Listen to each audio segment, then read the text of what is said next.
Matices. Editorial del semanario Hildebrand en sus 13. Título.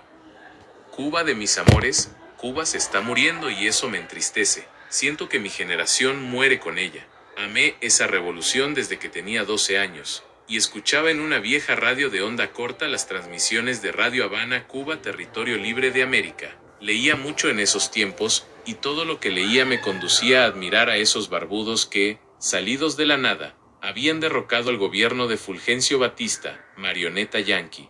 Desembarcaron en un yate sobrecargado, y sobrevivieron pocos en los primeros 2 años, pero fueron juntando gente, creando apoyos en la capital, desarmando batallones enteros de un ejército que luchaba por un sueldo. Fabricaron su propia leyenda entre tenacidades y riesgos bien librados, y todo acabó cuando el dictador huyó el primer día del año 1959 subido en un avión cargado de maletas, dinero sacado del Banco Central y oro en lingotes. Los barbudos entonces llegaron a La Habana y comenzó la jarana de la revolución. Iba a ser la fiesta inolvidable. Había que nacer nublado para no sentir cercana la esperanza en aquellos días de multitudes gigantescas y discursos que parecían inaugurar el nuevo mundo. De esas tierras que España había perdido y Estados Unidos conquistado después de una guerra surgida de la mentira, brotaban leyes de reivindicación que las plebes divinas celebraban en las calles. Salían despavoridos de la isla los que creían que el mundo era un casino, y que maltratar a los gringos era cosa de pervertidos.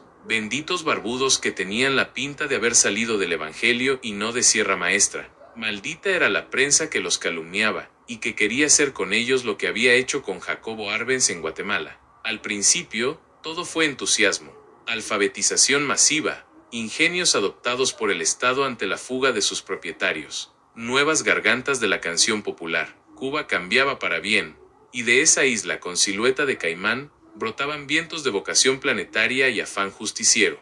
El movimiento que había conducido a Fidel y a Camilo al poder era plural, y no obedecía a ninguna de las matrices del marxismo mundial, Moscú y Pekín, y ese era su poder de seducción. El socialismo con guarachas y palmeras era una fiesta de la reconstrucción social, una asamblea gigantesca de energías que tenían como meta la fundación de un país justo y libre. Era como si Lenin hubiese conciliado con la disidencia, con los matices chúcaros y hasta con los mencheviques dispuestos a ceder. Era como si Vladimir no hubiese dejado al gris Stalin administrando lo que debía ser suma de voluntades y no imposición bestial de un mandato heredero del zarismo.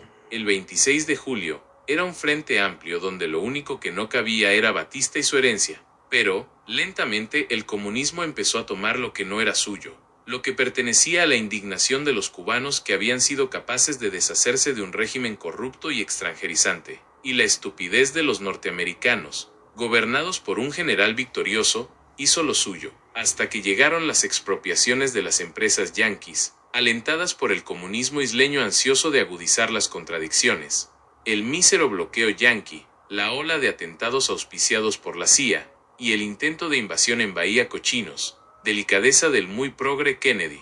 Entonces todo empezó a irse al demonio. Ante la agresión imperialista, Fidel Castro deja de ser el líder de una revolución excepcional, y firma el acta de sujeción que le impone el triunfante Partido Comunista. Las voces variadas se convierten en el coro gregoriano del modelo soviético, un iluminado del que solo se escribirán hagiografías, una sola voz cantante en la única prensa que será aceptable, los CDR Comités de Defensa de la Revolución. Llegaron así el silencio cauteloso, el miedo extendido, el nuevo Código Penal, la educación como fábrica de resignados incapaces de formular preguntas. Stalin ha vuelto a triunfar. Los disidentes terminarán en la cárcel o en el exilio. Carlos Franqui, el campesino que pudo ser un magnífico escritor y dirigió Revolución, el diario del gobierno que derrocó a la dictadura batistiana, terminará rompiendo con Fidel y los suyos. Guillermo Cabrera Infante, subdirector de Revolución, será considerado traidor en 1968, tras la publicación de Tres Tristes Tigres. Ese mismo año, Castro avala la invasión soviética de Checoslovaquia. Cuba se adhiere sin decirlo al Pacto de Varsovia. Stalin brinda en su tumba. Beria también, pero no lo olvidemos. Durante largos meses de esperanza y pueblo desencadenado, Cuba fue el ejemplo que encendió a mi generación y abrió un horizonte inédito en el mundo de la Guerra Fría. El socialismo sin dictadura fue posible en ese breve lapso. Todo acabó mal.